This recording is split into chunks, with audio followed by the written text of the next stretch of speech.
Addressing problems in the state's prison system is just one of the issues facing lawmakers as they return to the Capitol for the second regular session of the 54th legislature.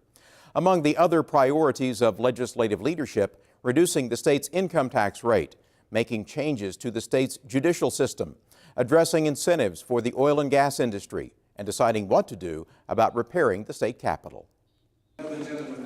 When the state Supreme Court tossed out the income tax reduction plan approved last year, it brought an immediate reaction from House Republican leaders who promised new tax cut legislation in 2014.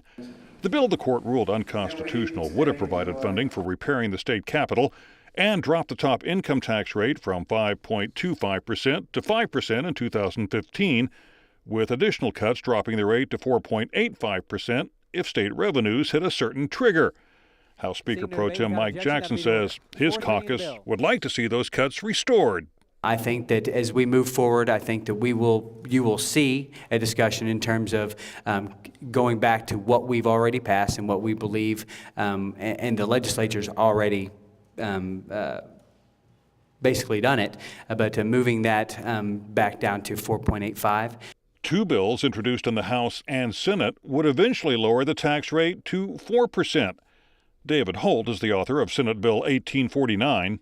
I think it's important that we do this to create a better environment for economic growth in Oklahoma. And I think it's also important to send the message that we're serious about having a limited government and having an income tax that's lower than our surrounding states. On the House side, Representative Leslie Osborne is the principal author of House Bill 3291, which would cut taxes by 0.5% in 2015 and 0.25% each subsequent year until the rate drops to 4%. Osborne argues her bill would result in more revenue for the state. When people have more of their money to spend, and that's individuals, small businesses, they spend it. They don't put it in a tin can in the backyard, they spend it. So that goes back into the economy, and we see that with job growth, and we see that with higher salaries, and we see that with sales tax revenue coming in. So every time we've done that, we've seen increased revenue. Senate Minority Leader Sean Burridge says Democrats are concerned about the proposed cuts, especially in light of the fact lawmakers are projected to have $170 million less to spend in the coming fiscal year. When you consider that we're funding public education at $200 million less than we were in 2008, when you consider the fact that our teachers haven't had a pay raise since 2006, when you consider the fact that we have workers at the Department of Corrections that are underpaid, I think it's very irresponsible to talk about tax cuts. House Minority Leader Scott Inman says House Democrats also oppose any cuts to the state's income tax. Inman believes additional cuts would reduce revenue available for core government services such as education, public safety, and health care, which he claims have been neglected in recent years. For the last several years, the Republican administration and leadership in this building, in our opinion, and it's really not just our opinion, we believe the facts bear it out, have sorely mismanaged and underfunded all three of those areas of government. Senate President Pro Tem Brian Bingman has voiced support for the tax cut, but suggests the lost revenue would have to be offset somehow. Anytime we've had a tax cut in the past, we've used growth revenue before we would pass that. We don't have that growth this year, so there's got to be some trigger, or the revenue picture's got to change before we can enact the tax cut. Governor Mary Fallin says a reduction in the state's income tax rate will be part of her executive budget, but adds, you will see me propose some revenue, some spending cuts in our budget. The governor also wants lawmakers to revisit an incentive for oil and gas producers that lowered the tax rate on horizontal drilling from 7% to 1% during the first 48 months of production. I think there's room for discussion of what would be a fair rate, not only for the industry, but also for the state of Oklahoma. And those are the discussions that we're having right now with legislators and certainly with the energy sector. Jackson says there is considerable support among House Republicans for making the 1% tax rate, which is set to expire next year, permanent.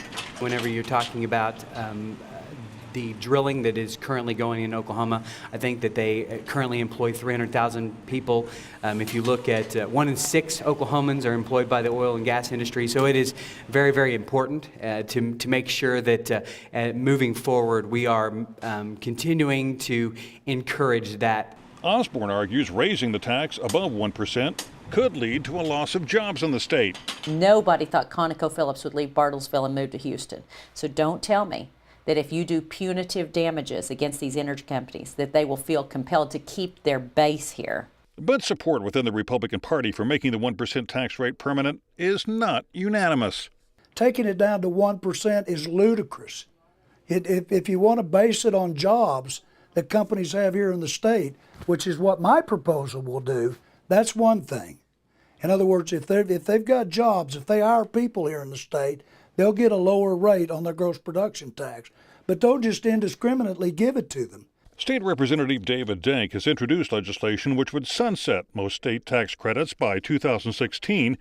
Dank argues Oklahoma should not be giving incentives to the oil and gas industry while simultaneously cutting taxes which support core services.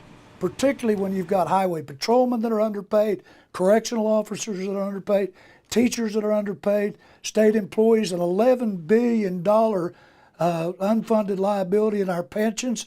What are we thinking out here? Where are our priorities? Another issue expected to be a top priority this session is changes to the judiciary.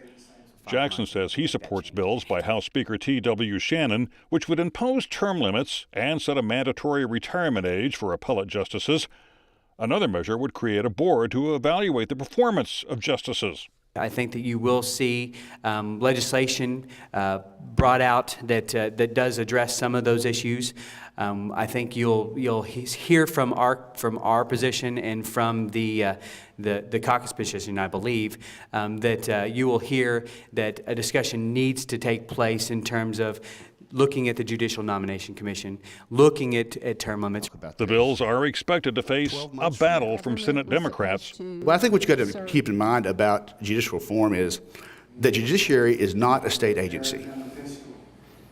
The judiciary is a third branch of government. And that's when we have a separation of powers. Fixing the deteriorating state capitol is expected to be another point of contention. Bingman says tapping the rainy day fund to make repairs to the Capitol is not part of the discussion. I think the rainy day funds for emergency funds, I think last year was the appropriate use of rainy day funds. Again, the Moore tornado, I think we took $40 million out of the rainy day fund to help at a crisis that appeared at that time. So I think there's other appropriate ways to deal with the state capitol. Bingman and Governor Fallin both favor a bond issue to pay for the repairs. But Jackson says the House remains firmly opposed to using bonds to fund infrastructure improvements.